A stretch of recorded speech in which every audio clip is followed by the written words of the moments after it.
What's up, everybody? I'm here to continue this little series I'm doing on factors that affect quarterback record.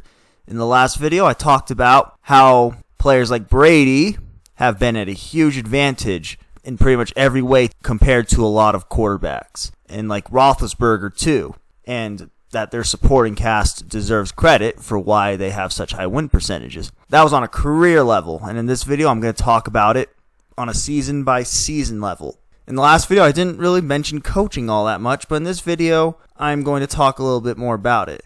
But these are the factors that I'm going to be going over again on a season-by-season level. Coaching, defense, offensive line, running game, and good targets. All of these things play into a quarterback making the playoffs or having a winning record during the stretch of a regular season. And if you don't have these things, you're probably not going to see a quarterback finish with a good record. Here's the examples that we're going to be going over in this video. The first example will be Matthew Stafford and Aaron Rodgers in the 2015 season. These quarterbacks finished with pretty similar production, but they both had completely different records. Matthew Stafford only finished 7-9, while Aaron Rodgers finished 10-6. And I want to use that season because I want to show that it doesn't necessarily mean that Matthew Stafford's just not a winner. It doesn't mean his stats are hollow. I guess you can say they were hollow because they only finished 7-9, but I more want to show that there's more factors to why they finished 7-9 than just that his stats were hollow. And then the next examples we're going to go over, we're going to go in between seasons. I'm going to be going over how Russell Wilson finished less productive in 2016 and made the playoffs, but finished more productive in 2017 and missed them. Those two seasons intrigued me, and I thought it would be interesting to look into it and show you all how it's possible to be less productive one season and make the playoffs, and then be more productive and not make the playoffs. Then the next example will be intercrossing seasons again. I'm going to be comparing Matt Ryan's production in 2018 to Blake Bortles' production in 2017. This is a clear example of an inferior quarterback finishing with a better record. So I just want to show that quarterback record doesn't always mean everything. And then I'm going to close off with showing how the small differences ultimately end up making the big difference. And I'll be crossing over with seasons again with Matthew Stafford in 2016 and Matt Ryan in 2017, because both of these quarterbacks played relatively similar roles. Neither of them finished with the most amazing of stat lines, but what they did was keep their porous defenses off the field as long as they possibly could by leading the NFL in length of drive. And then I want to use Jared Goff and Patrick Mahomes in 2018. So both of these quarterbacks finished one game apart in their record, and that's because there were small differences that ultimately ended up making the big difference in their records. So we're going to be starting off with Stafford's and Rodgers' 2015 production. As you guys can see, these two quarterbacks finished with nearly identical production.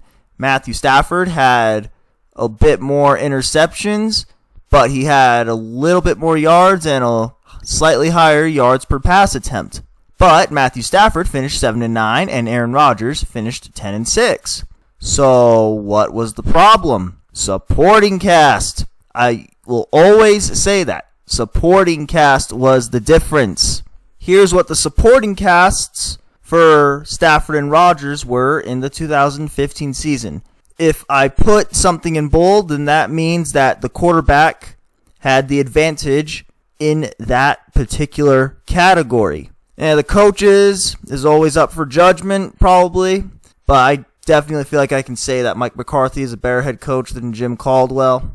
And then with Jim Bob Cooter and Joe Lombardi versus Edgar Bennett, I almost will give that a draw because neither of these offensive coordinators were particularly that great. But as you can see, Rodgers had the 12th ranked scoring defense, while Stafford had the 23rd ranked scoring defense. Rodgers had the 12th ranked running game, while Matthew Stafford had the 32nd ranked running game. So if you look at this, Matthew Stafford definitely had the better receiving core. I won't dispute that one. But outside of that, Aaron Rodgers had the better supporting cast in pretty much every other category. Stafford played with 0 Pro Bowl offensive linemen, while Rodgers had 1. How bad the offensive line was before Joe Lombardi got fired was just off the charts for Stafford. But yeah, do you all see why Rodgers' production contributed to wins while Stafford's didn't? Well, I hope you do in this slide. Here's Russell Wilson's production in 2016 and his production in 2017. Notice how Russell Wilson had 21 touchdown passes in 2016 and finished 10-5-1. But in 2017, he had 34 touchdown passes and only finished 9-7. Does that mean Russell Wilson's production was just hollow and that it just didn't contribute to wins? Well, I guess it was hollow because it didn't contribute to them making the playoffs, but it wasn't Wilson's fault entirely. Now, scrap that. It wasn't Wilson's fault at all. Without Wilson, the Seahawks probably would have been like a 2-win team in this particular season after all the injuries occurred. So I'm going to show you what the problem was now. As you all can see in this slide, Russell Wilson's scoring defense dropped from 3rd in points allowed to 13th in points allowed, and 4th in points allowed per drive to 12th in points allowed per drive. And here's the thing, that drop in the defense doesn't even tell the full story. Russell Wilson did have 1 Pro Bowler along the offensive line in 2017, and he had 0 in 2016. But Dwayne Brown didn't even play the full season with the Seahawks. And also, again, that drop off in the defense doesn't tell the full story. Cliff Averill was out for the season after week 4. Cam Chancellor out, not even halfway through the season. Richard Sherman out with a torn Achilles. Deshaun Shedd was limited to 2 games. Mike Davis was limited to 2 games. Chris Carson was limited to 4 games. The Seahawks had so many injuries, and they did eventually become insurmountable for Russell Wilson. So that is what happened. The Seahawks lost a lot of players in the 2017 season. That's why it's possible for not just Russell Wilson, but for players in general to maybe not be as productive one season and win more games, but be more productive in another season and win less games. Now, the last example I want to go over before I show you just how small differences make the big difference is with Blake Bortles' production in 2017 and Matt Ryan's production in 2018. This is a prime example of an inferior quarterback finishing with a better record. I could have used a different quarterback that's better than Bortles probably, but we're going to use Blake Bortles. Blake Bortles went 10-6 in 2017, while Matt Ryan went 7-9 in 2018. It's not hard to see who the clearly more productive quarterback was. Matt Ryan was averaging a full yard per pass attempt more than Blake Bortles. He had over 1,000 more yards. He had the better completion percentage, more touchdowns, less interceptions. Blake Bortles is just more of a winner than Ryan in this season. Well, I guess he was more of a winner because he finished with a better record, but it's not because he's better than Matt Ryan. I'm sure everyone would agree with that, but not even just thinking about Bortles, just think about other inferior quarterbacks. Blake Bortles had the better supporting cast in 2017 than Matt Ryan did in 2018. Like I said, Blake Bortles had the better supporting cast in this particular season than Matt Ryan. Blake Bortles had the better defensive support by a huge margin. He had the better offensive line by a pretty decent margin. Matt Ryan did play with 2 Pro Bowl offensive linemen, but he still got sacked a lot more often. And his offensive line was generating a pretty decent yards per carry, but Bortles' running game was ranked number 1 overall in 2017 and 9th in yards per rush attempt, while in 2018, Matt Ryan's running game was ranked 27th overall and 13th in yards per rush attempt. Matt Ryan had the better receiving core, but Blake Bortles had the better supporting cast in pretty much every other category. In all honesty, this is a prime example that with what Matt Ryan had to work with, him finishing 7-9 is more impressive than Bortles finishing 10-6. Matt Ryan had pretty much no defensive support and not really that great of an offensive coordinator. I don't really know how to judge Blake Bortles, head coach or offensive coordinator, honestly, but Blake Bortles is at a huge advantage compared to Matt Ryan in this particular season. And while Ryan had the better receiving core, it's not like Bortles had bad receivers necessarily. So yeah, I hope you all realize why you will see inferior quarterbacks finishing with better quarterback records. You got to look at the whole context surrounding the record. Now, these are the last two examples I'm going to go over to show just how small, minute differences end up being the ultimate big difference at the end of the season. Like I said earlier, we're going to be using Matthew Stafford in 2016 and Matt Ryan in 2017.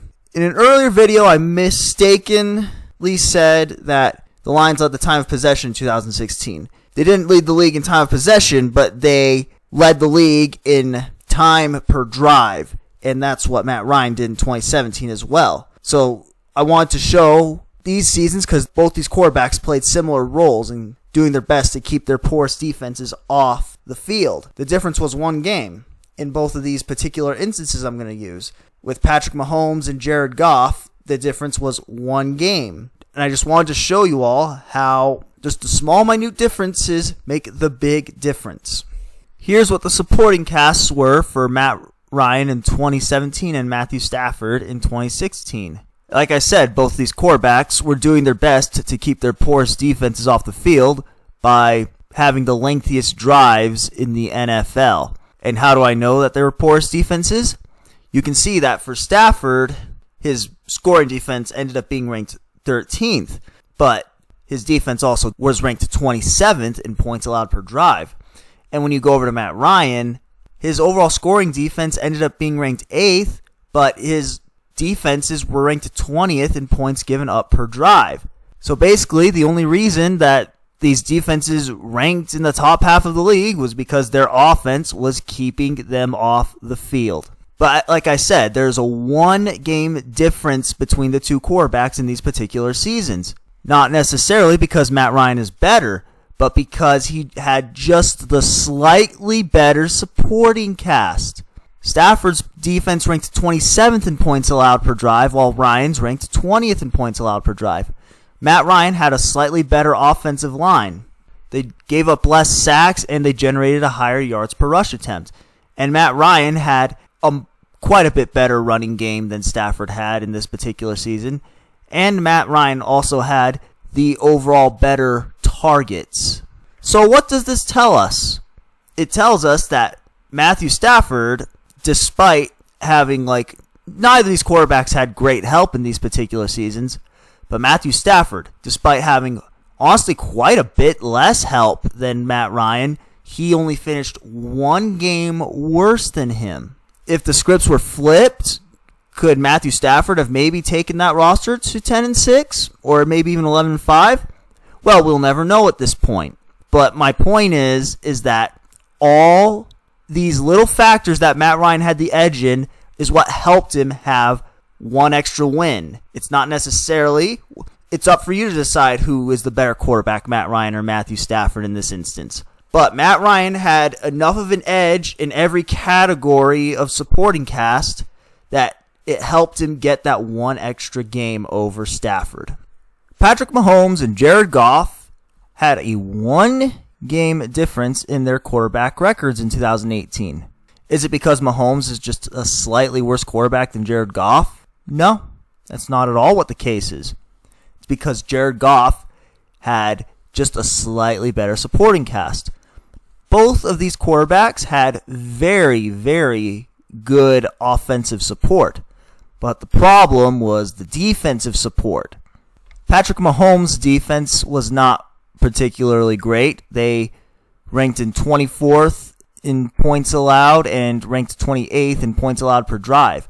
But look how Goff had just a slightly better defense. his defense ranked 20th in points allowed and 21st in points allowed per drive. I think we can say that Patrick Mahomes had the better receiving core, but Goff had the better running game and the slightly better defense. That is how Jared Goff was able to finish 13-3, which was one game better than Patrick Mahomes. It's not because Jared Goff is necessarily better. I mean, Patrick Mahomes is the NFL MVP for a reason. Jared Goff just had a one-game difference in the supporting cast. I didn't really list either of these quarterbacks, offensive coordinators, because Andy Reid and Sean McVay were doing the play calls. So if you're wondering about that, then that's why.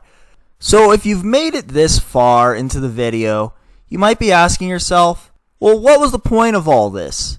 The point of all this is that I want to try to convince at least some people to not judge a quarterback by his record. There's way too many things that factor into a quarterback winning and a quarterback losing. And also, if you just go by records, it's just lazy. It's a lazy argument. It's a scapegoat. I mean, I guess you can argue that, oh, if you want to use that quarterback X didn't have as much help as quarterback Y, then you're just using his supporting cast as a scapegoat. Well, no, because almost every quarterback needs help to win. There's very few exceptions. I mean, Aaron Rodgers is kind of an exception, and Tom Brady and Andrew Luck are exceptions. And there might be a couple more. But Drew Brees has had losing seasons when he didn't have the proper supporting cast. So you shouldn't judge a quarterback by his record. And like I said, and I want to expand on, it's a lazy argument really fast. When you say Dak Prescott is a better quarterback than, say, Matthew Stafford because he has a quarterback record, when you say that, you are implying that he would take the 27th ranked defense in points allowed per drive and the 32nd or 30th ranked rushing attack and finish 9-7? You really think that? No, that's not true at all. I mean, Dak Prescott could prove me wrong eventually, but as of right now, he needs a lot more help than Matthew Stafford needs. And also, for those of you that do like to use quarterback record, if you look at the whole context behind the record, it could pump up your arguments even more. Let's just take Tom Brady. You know, his 6 Super Bowl wins are nice. Don't get me wrong. But you know what? That's only part of what makes Tom Brady great. The Super Bowl wins are nice, like I said. But Tom Brady doesn't need that great of receivers. He doesn't necessarily need that great of a defense. And he'll still make the playoffs. That is what makes Tom Brady great. The Super Bowl wins, like I said, are really nice. But there's a lot of other things about Tom Brady that make him a great Hall of Fame quarterback. So I'm hoping you all will do, I guess, after watching this video, is to begin to look at the whole context surrounding a quarterback's record. Aaron Rodgers has had losing seasons. Matt Ryan's had losing seasons. Russell Wilson is like the only one who hasn't really had a losing season. Cam Newton has had losing seasons. Drew Brees has had losing seasons. And you know what? It's not because they were bad necessarily in those particular losing seasons. It's because the supporting cast wasn't there. So yeah, thank you all for watching. I hope you enjoyed, and I hope I helped some of you identify the quarterbacks that do more with less and the quarterbacks that achieve exactly the way their team is supposed to achieve. But yeah, if you're a Detroit sports fan like myself, you would be wise to go check out all the DSA members, all in the description. They're all awesome, and you won't be disappointed. But yeah, thank you all for watching, and stay tuned for part 3. I will be breaking down how a quarterback wins or loses on a game-by-game level.